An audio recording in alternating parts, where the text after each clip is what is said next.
सिंध हुकूमत चीन का सीधी रीत कोरोना वैक्सीन ख़रीद करण जो ऐलान कंदे चयो आहे त इहा वैक्सीन मुफ़्त हूंदी। वैक्सीन जो को बि नुक़सान नाहे। सिहत जी सूबाई वज़ीर डॉक्टर अज़रा फज़ल पेचो चयो आहे त वफ़ाक़ वैक्सीन ख़रीद करण जी इजाज़त ॾिनी आहे।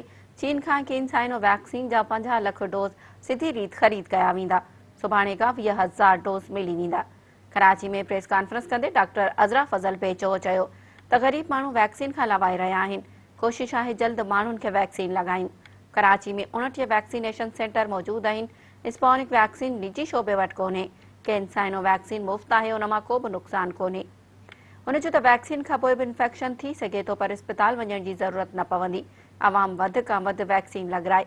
कोरोना खां बचाव लाइ SOPs ते लाज़मी अमल कयो वञे। हुन जो त 50 करोड़ रुपया वैक्सीन लाइ रखिया आहिनि। बर्तानिया मां माण्हू पंजाब आया, दावतूं खाधियूं ऐं कोरोना जो बर्तानवी क़िस्म पखिड़िजी वियो।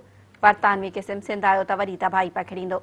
सूबाई वज़ीर जो त वफ़ाक़ खे 3 वॾनि इस्पतालुनि बाबति ख़त लिखियो आहे, पर उन जो अञा ताईं जवाबु नाहे आयो। असां इस्पतालुनि ते पैसा ख़र्च कया आहिनि। पहिरियां पैसा ॾिना वञनि, पोइ इस्पतालूं वरितियूं वञनि। वफ़ाक़ इस्लामाबाद में वेही उहे इस्पतालूं नथो हलाए सघे। हिकु सवाल जे जवाब में सूबाई वज़ीर जो त एम्बुलेंसूं लाज खणंदियूं त पोइ एमरजेंसी में कमु कीअं थींदो। अदालत जे हुकुम सबबि नयूं एम्बुलेंसूं ख़रीद नथा करे सघूं।